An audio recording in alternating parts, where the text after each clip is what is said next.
on then to our final segment, which is, the later stage founder. And we're delighted to have joining us this morning is Will Parker from Safefood 360. And Will is in conversation with Martin Murray, one of my colleagues at Dublin BIC. And really, I think what we're going to explore in this segment is that journey from the very early stage. And I think Safefood 360 will, set it up 2011. And we're now at 2021 and they've just announced an acquisition to a US firm. And really what I think I'm interested in, and hopefully what you're interested in hearing on the call, is that journey from the very early stage right up until the exit, and what did that look like?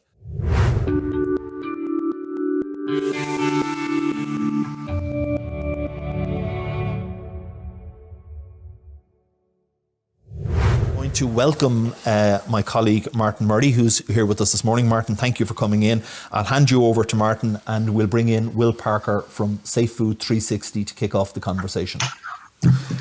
Good morning, everyone, and we're moving into the final quarter of funding and scaling. Will Parker, Chief Commercial Officer with Safefood 360, you're extraordinarily welcome to funding and scaling. Good morning, Martin. Thank you very much for having me. I hope you can hear me all right. We can hear you very well. Thank you very much. So, Will, we're going to be talking today about scaling a business to the size that Safefood 360 is, and doing all the things that you're doing with many, many customers around the world. We're also going to be talking about the investment journey from startup right through to trade sale acquisition that Safefood 360 has experienced. And I'm really looking forward to discussing that with you. But to begin, could you introduce us, please, to Safefood 360? Sure. Okay. So we were set up in 2010. I think I should put my hand up at this stage. I was not the founder. The two founders were George Howlett and Philip Gillen. I knew them before the company was actually, or before our solution had gone live. And I was chairman of the company all the way through its journey. So I was involved from the early days, but I can't claim the credit for being the founder. So we set up, we incorporated 2010. Our product went live summer 2011. We announced it at a big food trade show in the US that summer. And we partnered with DBIC in 2012 for a fundraise, which was very important to establishing our trajectory. And we finally exited to a London-based life sciences company called LGC in December last year, so just over 2 months ago. And now we've all been subsumed into their operation, which is a great opportunity for a company like ours to scale on an instant. Please go ahead, Will. So as I said, now we're here. We were 2 months into our integration with LGC. It's going well so far, and this is giving us the opportunity to expand in different parts of the world. At a scale that was really very difficult for a company in the sort of safe food sort of range, revenue-wise, of around 3.5-4 million euro, which is where we were before.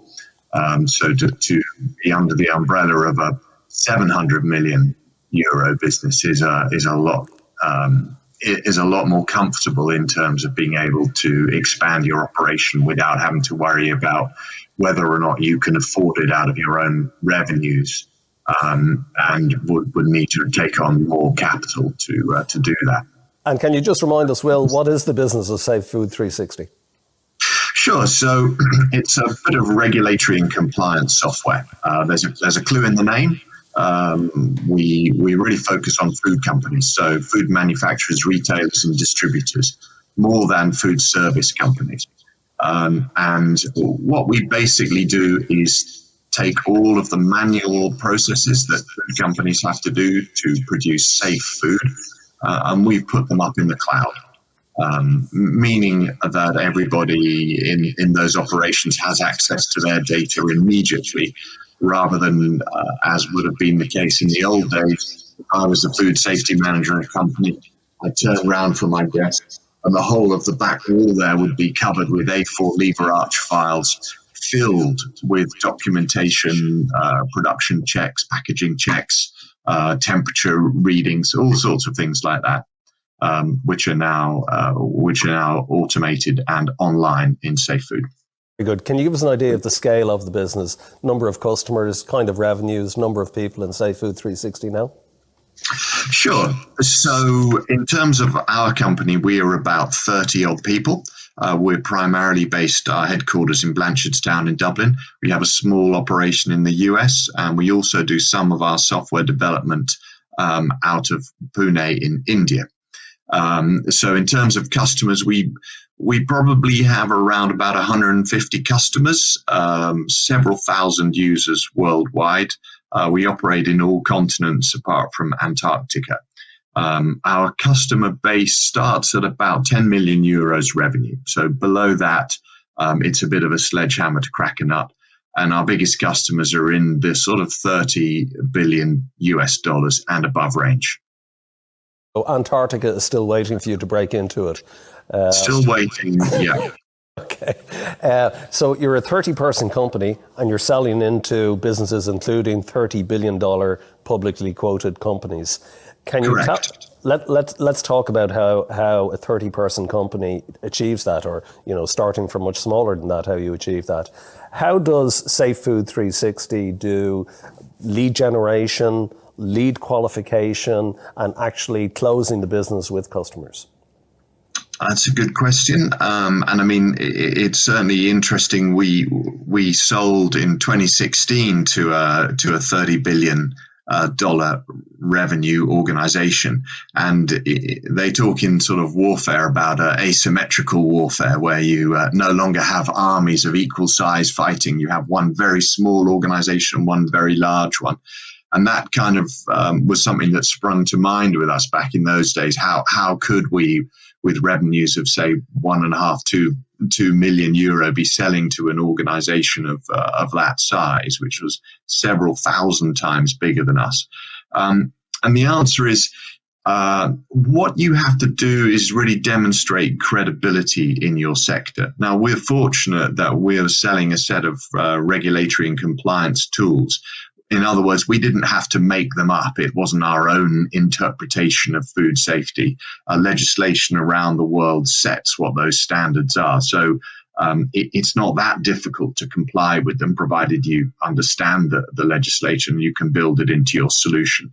So when these companies were looking at what was available on the market, the size of the vendor is not as important as, are they talking sense? Does their solution deliver what the legislation in the various territories that we work in require?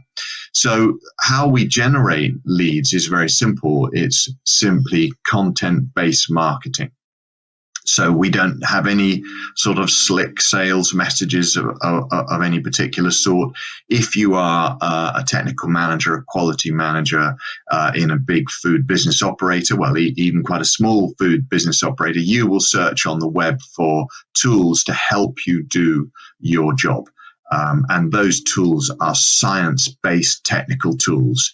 They're not flashy, gimmicky type solutions. They're precise, specific, with measurable outcomes. And our website is very science-based. There's lots of technical content, lots of white papers, and that establishes our credentials. So people that are looking for this kind of software know that we're a serious company.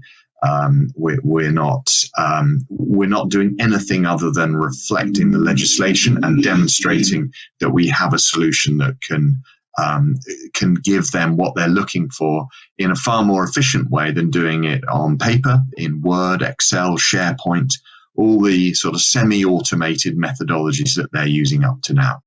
So having got those leads... Well, if I could just come in there for a second, because you make a point there that's extremely relevant to many of our clients in Dublin BIC, and that is that small fairly early stage, but very innovative companies can sell very effectively to the billion-dollar corporations. Those billion-dollar corporations will be very, very happy to work with you as an early stage startup if you know what you're doing and you're delivering a solution for them. I think that's correct. As you can see by my lack of hair, I'm an elderly salesman, and I've been selling since well into the previous century. And in those days, large companies would not, generally speaking, buy from small businesses because they saw it as a risk. Fortunately, that world has changed probably significantly or so in the last 10 years. So I quite agree, Martin. Small companies can sell perfectly legitimately to big companies, provided they've established their credentials properly. And this is one area where SaaS helps, because if you're only tied up for someone for a year or so, contractually speaking, the large company feels that their risk is somewhat mitigated. It's not going to be a decision which they will have to live with for many, many years, as it might have been in the old days with a client-server type deployment or a mainframe type deployment. So it is easier now than it was in those days. Safefood 360 doesn't do any cold calling. It puts the content out there, generates lots of leads coming in as a result of that. How do you qualify those leads? And with the ones that you really work on, what sort of resources do you deploy in order to close the sale? Well, you're quite right. In sort of 5 or 6 years selling at Safefood, I've never had to make a cold call, which is a relief that anyone who has to sell will share with me, no doubt. And that's good, because it's a little bit like, say, accounting software. Food safety is not optional. As a food business operator, you can't say, well, there's a recession on this year, or there's COVID, we're not going to do food safety. If you want to produce food, you have to comply. So it's a lot easier for us. A bit like accounting software, you can't say, I'm not going to do that. You have to if you want to operate. So we have an inquiry. Our qualification process is very straightforward. It's simply establishing if the person inquiring is actually interested in an implementation project or merely educating themselves, which they're perfectly entitled to do. They can see that our website is technical, but we're not really in the business of educating people more than is necessary, and more than is necessary to try and get them to make a purchasing decision. So we qualify them.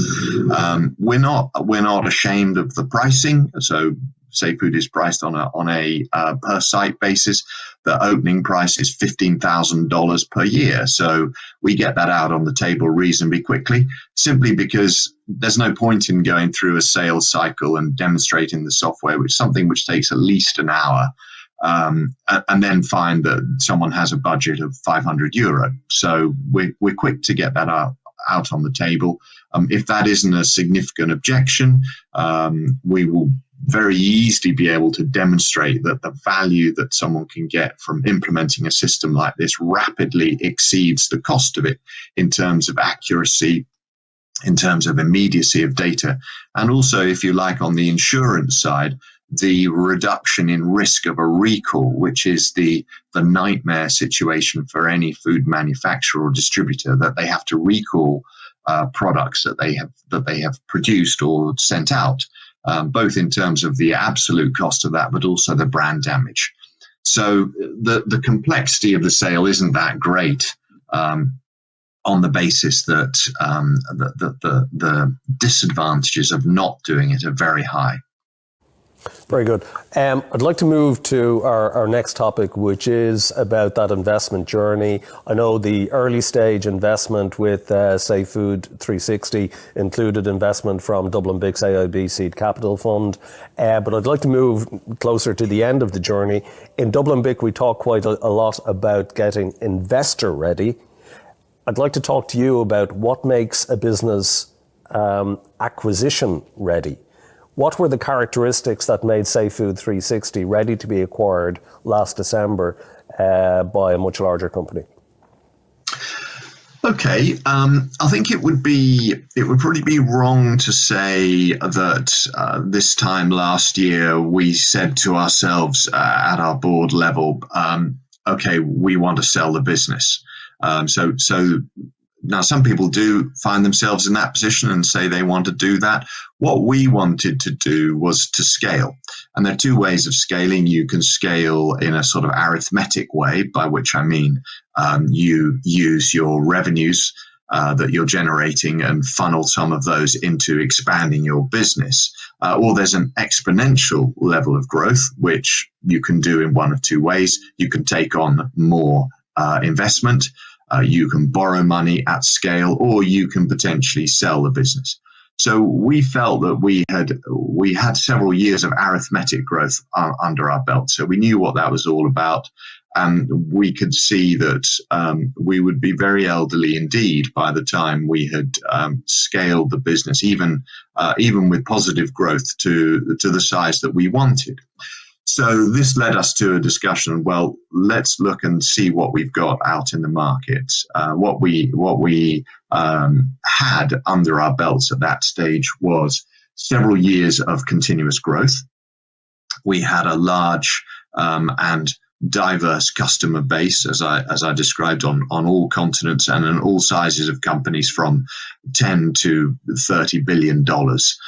Largely, we're based in the US, so we had 70% of our customers over there, but a big footprint in Western Europe as well, also quite a bit down in Australia and New Zealand. So largely English-speaking companies, though our application runs in many different languages. So that gave us a firm starting point for the journey of, do we want to raise some money or will we actually end up selling the business?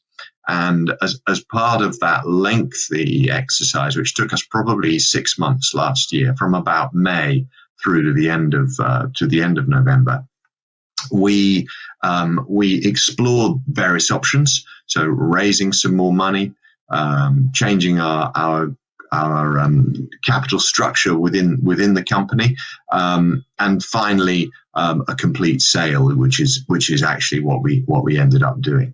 Okay, so it was very proactive on your part. My last question to you, Will, can you give us an idea of the kind of metrics associated with the valuation of the business or a business such as Safefood 360 in that acquisition scenario?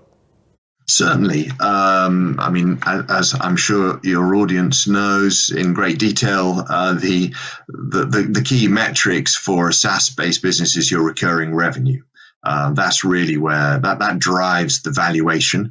And then you have a mix between professional services, in some cases, such as Safefood, or just pure software. So in our case, like a lot of enterprise level software, you had a roughly 1-to-1 ratio in the first year between the software costs and the necessary services to implement the solution. So obviously, as time goes on, your revenues become more skewed towards the software because you get a greater percentage of recurring revenue as your total revenue. But we're still selling a fair amount of services. So we would have looked to get something in the sort of 4 to 8 range of recurring revenue. That's the kind of multiple that is reasonable for a company that's growing, a company that has a software-focused blend to its mixture of revenues, as we did. And you go to the market with your corporate finance advisors and position the company in your IM operating in those reigns. Now, it depends who the buyer is to some extent, whether it's private equity or a trade buyer, the sort of multiples that they'll be interested in, that they can drive value from in their business. And there's not much you can do about that as a company looking to either raise money or sell. You have to just position your company as best you can. And it's really their own internal corporate finance teams that will be able to work out the metrics they can leverage internally. And that's the value that they're prepared to pay. Okay, so be aware of who the buyer is and what they can pay. Very good. I've been rejoined by Conor Carmody. Conor, do we have a time for a question for Will? We do, of course. Right. Yeah. Will, I have a question coming in here from the audience. How does Will retain ownership of his product, which is created by government regulators? Is anything patented? That's a good question. Well, Safefood doesn't really do anything, not to sort of shoot ourselves in the foot, but it doesn't really do anything other than reflect the legislation that exists out there. So, for example, food safety regulations around the world are governed by something called GFSI, set up sort of 20 odd years ago, Global Food Safety Initiative. And this organization sets up a number of different standards. You might have heard of things like BRCGS or SQF or FSSC 22000. Those organizations own the food safety standards, not Safefood at all. All we do is take those standards and allow people, or rather our customers can take their, let's say, paper-based copy of BRCGS and load it up into Safefood. So they're using our platform as a way of complying with those third-party standards. There's no question of Safefood owning the standards or saying that if you put the standards in Safefood, you're necessarily compliant with them. It's simply like, it's the same perhaps as putting a form that you have on paper in Excel. That doesn't really change the nature of the form. It's just the way that it's delivered. So what we own are the workflows that you have within Safefood. So in other words, how do you go from one step to the next in complying with these standards? The standards are a completely separate thing from us, and we have no ownership of them. It's just the way that people complete them, and that's really what our IP is. That's very clear, Will. Thank you for that. Will Parker, Chief Commercial Officer with Safefood 360, thank you very much for joining us here on Funding and Scaling. Really appreciate your insights. Congratulations on everything that Safefood 360 has achieved, and good luck with the journey going forward with your new, larger organisation. Many thanks for having me, and thanks also for DBIC for coming on this journey with us. And before I let you go, Will, Conor here, thanks for your time this morning. I really enjoyed it. And thanks, Martin. One quick question that just before I let you go, about a minute, Will, talk to me about the importance of the team and building the team. So we had a question from the audience there around how hard it is to build up a team, particularly in the early stage when you're cash strapped and you're trying to build that team out. Give us some insights on that before I let you go, please. Sure. Well, I mean, a guy like me, i.e. the salesperson, is probably not the first person that you need. So you need to have an idea. If I look at Safefood, we had two founders. We had the person who had the idea, which was our CEO and founder, George Howlett, who was a food safety specialist. But then we needed a technical person, which was Philip Gillen. And Philip basically took George's ideas and encapsulated them, delivered them in a software solution. So those two created the core of the business. Then they needed to get it to market. And that's really where, obviously, they made the initial sales to prove and validate the concept.